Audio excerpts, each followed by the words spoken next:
YouTube, what's going on? It's your boy Carl coming back at you from Golden Grimmett Productions. This time around, we are going to be reacting to when Dennis Rodman disrespected Larry Bird and instantly regretted it.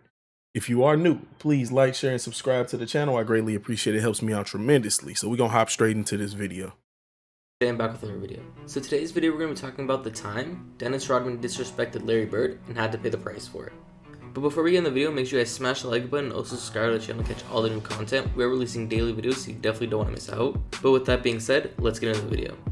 To start the video off, we need to go back to 1987 when a 25-year-old Dennis Rodman was drafted by the Detroit Pistons with the 27th overall pick in the second round. Since Dennis Rodman never played for a good college, not too many NBA teams knew about him, and his scouting report was described as a player who was a great athlete and had a lot of heart but was lacking skill. So when the Pistons decided to pick Rodman, he was at first intimidated by the star power that the Detroit Pistons had, running from Isaiah Thomas and Joe Dumars. Now the Rodman of the late 80s had a totally different personality than the Rodman we'd come to find out during his Bulls days. During the 80s, Rodman was a lot less crazy, playing a lot of video games and staying inside instead of going out to the clubs. One thing, however, that Rodman did spend most of his time was on working on his game. He knew that he would never outskill anybody, but that he could beat them with his heart and his hustle. Rodman's entire plan was just to outwork everybody he came up against. But at the beginning of his rookie season, it had not really panned out, with him not getting a lot of minutes, and the NBA game was obviously a lot tougher and quicker than it had been in his college playing days.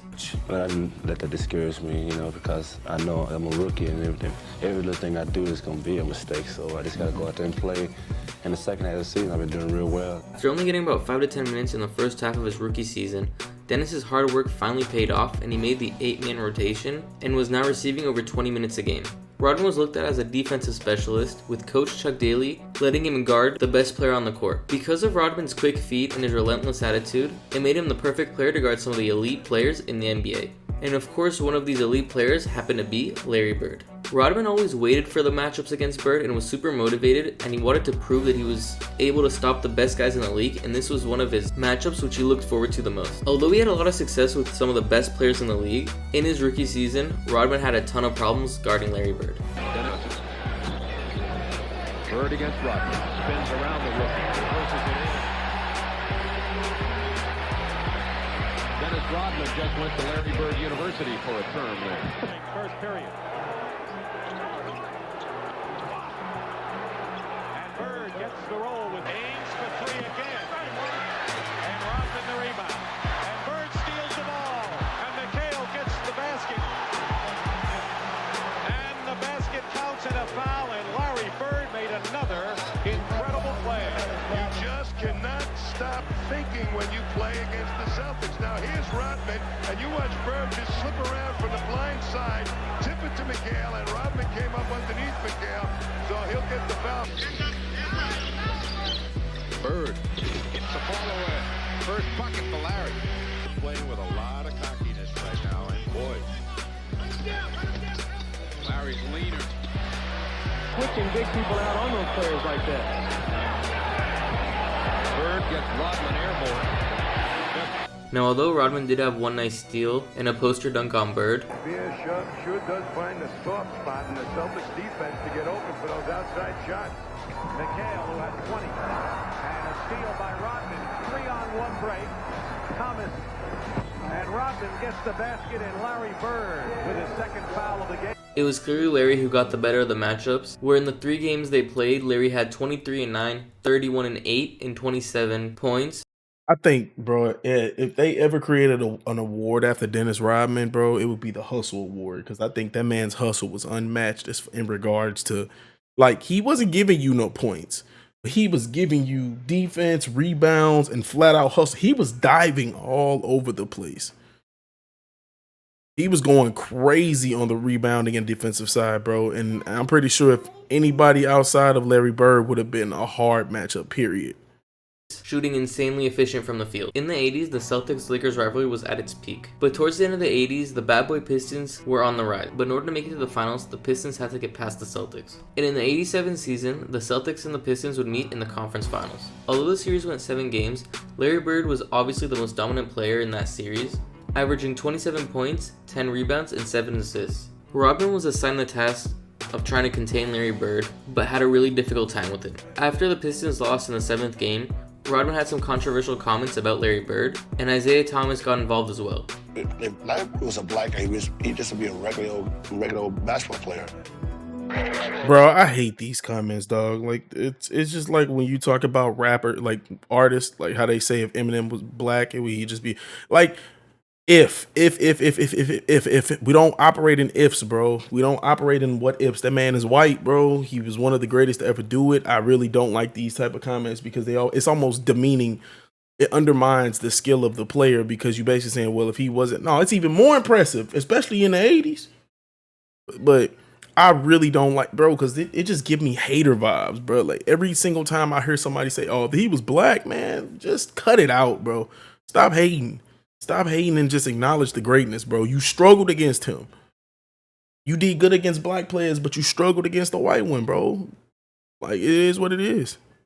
A very, very good basketball player. I think he's an exceptional talent.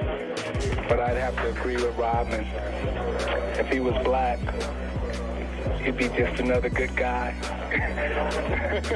I see why people don't like Isaiah, bro. Like, to those who are fans of Isaiah Thomas, no offense, but still, like, bro, like, it just comes off as a hater. Like, bro, like, you, like, what do you gain from that comment? Like, what does that comment do other than make Larry Bird mad and go off on you in the game? It does absolutely nothing. The most pointless comment that you can make.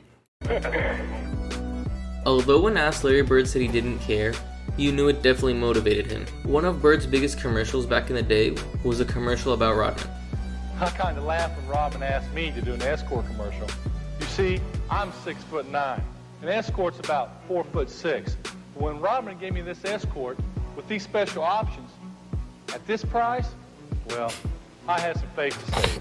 So I called this number and told Rodman straight out, I'd rather drive this escort than sell it to somebody else. Sorry.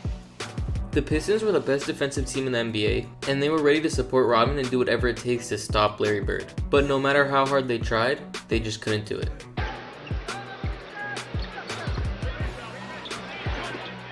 Larry leans in, gets two. Rodman was trying to bump him off. Any kind of penetration didn't work. Actually helped Bird. Rodman struck by Bird. Third foul on Rodman, who goes to the bench. John Sally's in to cover Bird now. Larry comes up shoot. That was so effective in the third quarter with that. Bird hits a three outside. Hang on, now watch this. Look at this. He's got him underneath the elbow. That should not be allowed. And here is the bang on the shot. But the foul was waved. Top side of the defense allows Bird to spin to the baseline. Rodman thinks he's going up on one side of the basket. And Celtics have to get a good shot here. Not being so content with dropping the clock down below. They're down to 7 seconds now. Bird, wide open, Dennis Johnson, big one. You would think after, like, other stars have made comments about Larry Bird and he went out and torched them, that they would have known better. Like, let me not say nothing about him, nothing crazy. Like, bro, they've said some wild things and then they turn around and get torched by him. Like, what did you think it was gonna do? It's gonna motivate him to go out there and absolutely tear y'all apart. People don't learn. You don't poke bears. What did Dylan Brooks say? I poke bears. I don't respect it until you come out and give me 40. Bro, Larry was going out there giving these boys double digits every single game he played against them. And even if he said he didn't care, he used it as motivation. That man was out there smoking y'all. Y'all got smoked out by this man every time y'all made a comment about him. It's crazy. Bird does a "you can't find me" Dennis Rodman, and he comes up and look at the move. By the time Rodman gets back out to him, Bird uncorks his left hand. Now we all know Dennis Rodman's career would turn out to be a Hall of Famer and he was one of the best defenders who ever played in the NBA. But we can also say that for sure, one of his hardest matchups was Larry Bird. And at the end of his career, Rodman had nothing but respect towards him. I shouldn't have said it then, but I said it, but you know, he was a great player. He was fantastic. Of course, he was at the right place with, him and Jay. They had a great balance and stuff like that. But it took me maybe 2 or 3 years to get to know Larry Bird's, you know, his moves and how he tries to suffocate you and do certain things. He used to give me my rookie year, he used to call me out, boy. He used to call me out. I was like, So that's it for the video, guys. If you enjoyed, make sure to leave a like and also subscribe to the channel. I think, bro, every team in the 80s has a story about something Larry Bird did to them. Great players use everything as fuel, whether it be a rivalry, whether it be a comment, whether it be losing in the playoffs, whether it be practice. Certain people, you just need to just shut your mouth when they be playing. Like, Larry was probably one of those, like, hey, bro, let me not, you know what I'm saying? Let me not make certain comments to dude. I get it, competitive spirit. But in the same time, bro, he was beating the man. He was knocking the Mario coins out of y'all, and y'all was steady poking at him. But overall, bro, this was a good video. I think it is ending right here, but I appreciate y'all, man. I'm gonna keep pumping out these videos. I think on the next one, I'm probably gonna dip off into some other NBA legends, basically. Still gonna throw Larry in the mix because there's so much more that I could do, but I'm gonna dive into a lot more. I'm probably gonna do some more making the cases for Larry, not Larry, but Tim Duncan, a lot of other players. But it's been your boy Carl from Golden Grimmer Productions. Until the next one, peace.